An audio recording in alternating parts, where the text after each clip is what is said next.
नमस्कार दोस्तों, मेरे पास बहुत सारे कमेंट आ रहे थे legal, illegal, legal, illegal, legal, illegal. क्या आप गलत बोल रहे हो? आप ब्रोकर बता रहे हो, आप प्रॉप फर्म बता रहे हो। बहुत नेगेटिव कमेंट भी आए हैं मेरे पास। पॉजिटिव तो भरमार है, लेकिन नेगेटिव कमेंट भी आए हैं।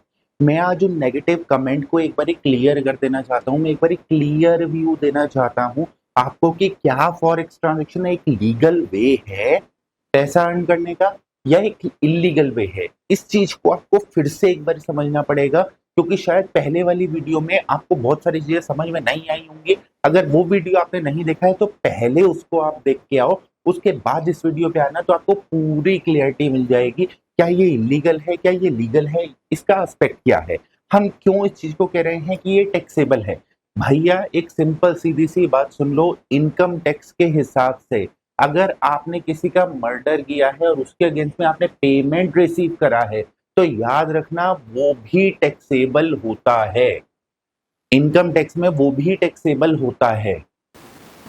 इनकम टैक्स उसे भी टैक्सेबल बोलता है, यानी उसको भी आप एक इनकम के हेड में लेकर के जाओगे और उसके ऊपर टैक्स जमा करोगे।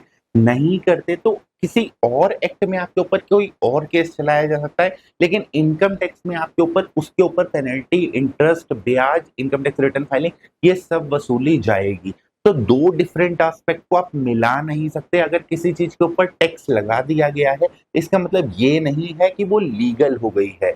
ये बिल्कुल नहीं बोला गया है। हम सिर्फ एक डेफिनेशन का मतलब निकाल रहे हैं।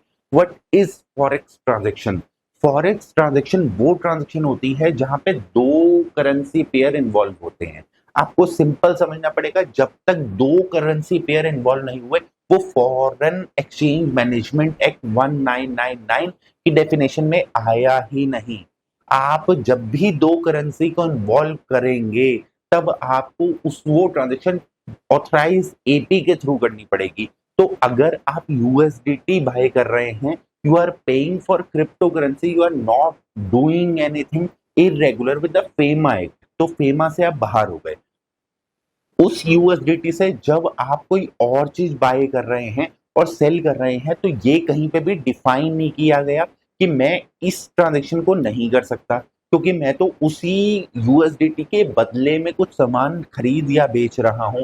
तो ये चीज डिफाइन नहीं करी गई, ना ही आरबीआई एक्ट में, ना ही सेबी एक्ट में, ना ही एनएससी के रूल्स में, और ना ही फेमा के रूल्स में। तो हम सिर्फ इतनी सी बात कर रहे हैं, this is a grey area. जब तक सरकार इसके ऊपर कोई रेगुलेशन लेकर नहीं आती, तो एक ग्रे एरिया में रहेगा। हमने सिर्फ इतनी सी बात बोली है कि भैया ये एक ग्रे एरिया है, यहाँ पे आप काम करोगे तो आपके ऊपर नोटिस दिया जा सकता है। मैं एक सिंपल सीधी सी मेरी एक बात समझना कि अगर मैं यहाँ खड़ा हूँ, आप मेरे आगे से जा रहे हो और आपने नेचुरली एक बारी छींक भी दिया, अगर आपने एक बारी छींक भी दिया, मैं उसके ऊपर भी आपके ऊपर केस कर सकता हूँ। क्या आपको ये बात पता है? ये इंडिया का कानून है। यहाँ पे आप किसी के सामने से जाने पर भी केस कर सकते हैं। आपको पता है, आपके घर के पड़ोस वाले घर ने एक बिल्डिंग बनाई जो आपकी बिल्डिंग से ऊंची है, तो उसके ऊपर भी आप केस कर सकते हैं कि मेरी धूप रुक गई, मेरी हवा रुक गई, मेरा पानी रुक गया, मेरा ऑक्सीजन रुक गया, मेरी धूप रुक गई। इन सब चीजों के ऊपर भी केस हो जाता है। तो भैया ये मत सोचो कि आपके ऊपर केस नहीं हो सकता। मैंने ऐसा बिल्कुल नहीं कहा। मैंने सिर्फ इतना सा बोला है, भैया चार जगह पे फंसने से बेटर है एक जगह फंसेंगे। आप सरकार को, अब मेरी बात सुनिए, आपके ऊपर फेमा ने नोटिस भेजा कि आपने फॉरेन एक्सचेंज के वायलेशन में आपने ट्रांजैक्शन करी है। आपने किसी एक्सचेंज पे जाके या किसी ब्रोकर के पास जाके आपने ट्रेड किया है। आप उसको एक सिंपल चीज बोलेंगे, सर मैंने यूएसडीटी बाय किए थे, यूएसडीटी से मैंने ट्रेडिंग करी है, और ये कहीं लिखा नहीं था कि ये इरेगुलर ट्रेडिंग है।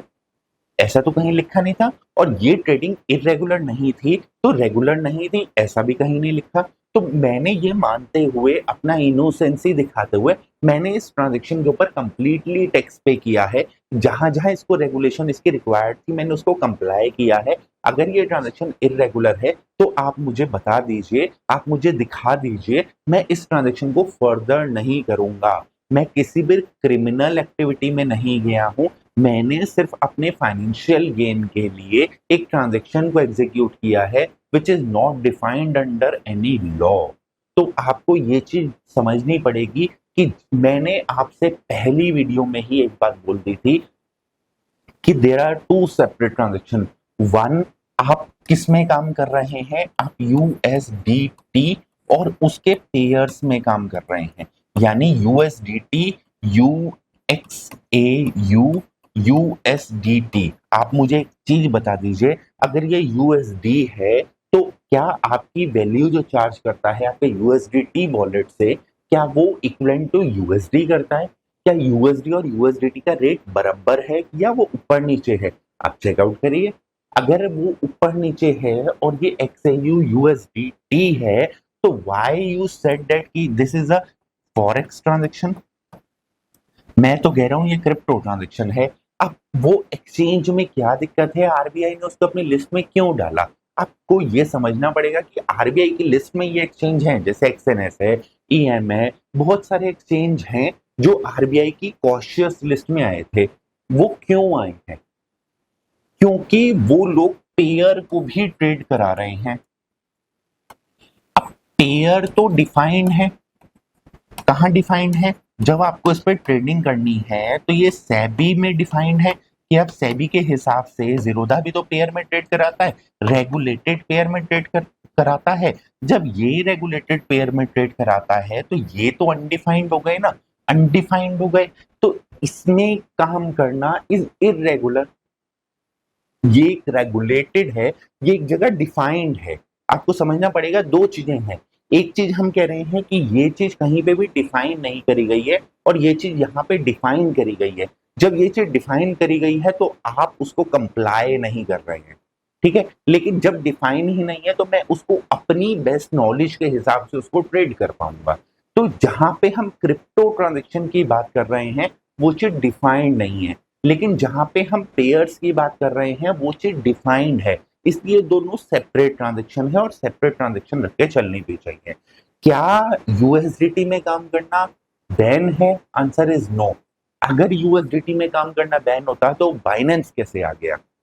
आप सोचो ना, बाइनेंस क्या कर रहा है? आपको यूएसडीटी खरीद रहा है, बेचवा रहा है, ठीक है। जब बाइनेंस आपको खरीद और बेच के लिए अलाउ कर रहा है और वो एफआईयू रेगुलेटेड है, इसका मतलब वो अलाउड है। आप बाइनेंस पे जाओ, आपको सेफेस्ट मेथड जानना था, सेफेस्ट मेथड के ऊपर हम वीडियो ला रहे हैं, P2P के ऊपर वीडियो ला रहे हैं। चिंता मत करो, इस चैनल पर सब कुछ लेकर आऊंगा। मेरे पास एक और बहुत सारे कमेंट आए थे, फंडेड फर्म को आपने पहले स्कैम बोला, बाद में उसके ऊपर आप वीडियो लेकर आए। भाई मेरी बात ध्यान से सुन लो, जिसको भी ये क्वेरी है ना, मेरी बात ध्यान से सुन लो। मैं आज बोल रहा हूँ एक्सएनएस, ये सारी चीजें इरेगुलेटेड हैं, ये रेगुलेट नहीं हो रही इंडिया में, हेंस एक तरीके से ये इलीगल है। जब तक आप उसमें लीगली काम कर सकते हो कर लो, एक ना एक दिन तो इन्होंने चले ही जाना है। लेकिन अगर आप मुझसे पूछोगे कि कौन से ब्रोकर में काम करो, तो मुझे उसका रिप्लाई तो करना पड़ेगा ना। इसलिए मैं ब्रोकर कुछ फर्म्स को टेस्ट करता रहता हूँ। जैसे कि मैंने अभी फंडेड फर्म में अकाउंट लिया, उसका अकाउंट में आपको अभी यहाँ पे स्क्रीनशॉट में दिखा देता हूँ। कल मेरा सैटरडे या संडे में आपके पास एक वीडियो पोस्ट हुआ होगा, आज ये वीडियो आपके पास मंडे ट्यूसडे या वेडनेसडे तक ये वाला वीडियो पोस्ट होने वाला है। तो इसमें मेरा एक दिन का ट्रेड मैंने किया है, 135 यूएसडीटी मैंने इसमें किए हैं। ऐसा नहीं कि मैंने ये फ्री में अकाउंट लिया था और आपको दिखाया और उसके बाद स्कैम करके बंद कर दिया, नहीं भाई नहीं। अभी एक और वीडियो आने वाला है, हम E8 मार्केट में भी एक अकाउंट खरीद रहे हैं, खरीदने का भी वीडियो आपके सामने शेयर कर दूंगा कि आपको ऐसा ना लगे भैया एफिलिएट नहीं कर रहा हूँ। आप समझो बात को, दो अलग अलग चीजों में मत घुसो। आपके फायदे की बात कर रहा हूँ, आपके फायदे की ही चीज बता रहा हूँ। कुछ चीजें इंडिया में टैक्सेबल हैं, जो चीज टैक्सेबल है उन चीजों को पहले डिफाइन किया गया है। अगर वो डेफिनेशन किसी और सेक्शन में या किसी और एक्ट में डिफाइंड नहीं है तो this is the only thing जहां वो हमें डिफाइन करती है। हेंस हम इसको यही ट्रांजेक्शन मानते हुए, इसके ऊपर टैक्स जमा करते हुए इसको लीगल कर रहे हैं, ठीक है। ग्रे से हम लीगलिटी की साइड मूव कर रहे हैं क्योंकि इट इज माई स्पेस, ठीक है, जिसे कहते हैं लूप होल। जो चीज किसी और एक्ट में डिफाइन कर दी गई है, किसी और जगह पे डिफाइन कर दी गई है, किसी और जगह पे बता दिया गया है, वो चीज के ऊपर हम जा ही नहीं रहे हैं। मैंने आपसे बिल्कुल नहीं कहा आप किसी भी पेयर में ट्रेड करो। आप मेरा पहला वीडियो लीगल इलीगल वाला पूरा देखोगे तो मैंने उसमें क्लियरली गला फाड़ फाड़ के ये बात बोली है, पेयर में ट्रेड मत करना, मत करना, मत करना। अब आते हैं प्रॉप फर्म पे। क्या प्रॉप फर्म लीगल है या इलीगल है? भैया प्रॉप फर्म को रेगुलेशन की रिक्वायरमेंट ही नहीं है, आप समझो बात को। प्रॉप फर्म में आप ट्रेडिंग नहीं कर रहे हो, आप इंडिया में ट्रेडिंग भी नहीं कर रहे हो। क्या मैं बाहर किसी अपने क्लाइंट के लिए यहाँ इंडिया में बैठ के क्या काम नहीं कर सकता? आंसर इज नो, मैं कर सकता हूँ, मैं कर सकता हूँ ना काम। तो जब हम प्रॉप की बात करते हैं, चाहे वो सिमुलेटेड में काम कराता है, चाहे वो किसी भी चीज में काम कराता है, मैंने एक फीस दी, उसने मुझे एक पर्टिकुलर टास्क दिया, I am performing that task, once I get it, one I clear that task, then they will give me certain money on percentage basis, on profit basis, on salary basis, on freelancing basis, anything you can say, but it is a gray area, it is a legal aspect कि भैया एक बाहर एक company बैठी है, India के बाहर बैठी है, वो इंडिया में आती है, ऑथराइज ट्रांजेक्शन के थ्रू हम ट्रांजेक्शन करते हैं, डेबिट कार्ड या क्रेडिट कार्ड के थ्रू हम ट्रांजेक्शन करते हैं, उसकी चैलेंज फीस को पे करते हैं। उस टाइम में जब हमें वो चैलेंज क्लियर करने के बाद एक फ्रेश अकाउंट मिलता है, चाहे वो सिमुलेटेड हो, चाहे वो लाइव हो, दोनों के टैक्सेशन एस्पेक्ट बदले जा सकते हैं, लेकिन उनके लीगल एस्पेक्ट को चेंज नहीं किया जा सकता। ये मैं क्लियरली आपसे क्लियर शब्दों में ये बात बोल रहा हूं। लीगल है प्रॉप फर्म में काम करना, आराम से करिए। सेफेस्ट मेथड के ऊपर अगला वीडियो चेकआउट कर लेना, फिर से मैं सेफेस्ट मेथड आपको क्लियर कर दूंगा, क्योंकि मेरे को एक बंदे ने स्पेसिफिकली व्हाट्सएप पे भी और कमेंट्स में भी एक कमेंट किया कि सर आपने सेफेस्ट मेथड नहीं बताया। अब भैया टाइटल में लिख दूंगा, this is the safest method to draw. ठीक है, टैक्सेबल होगा, सेफ होगा, तो वो वीडियो भी चेकआउट करना मत भूलना। अभी के लिए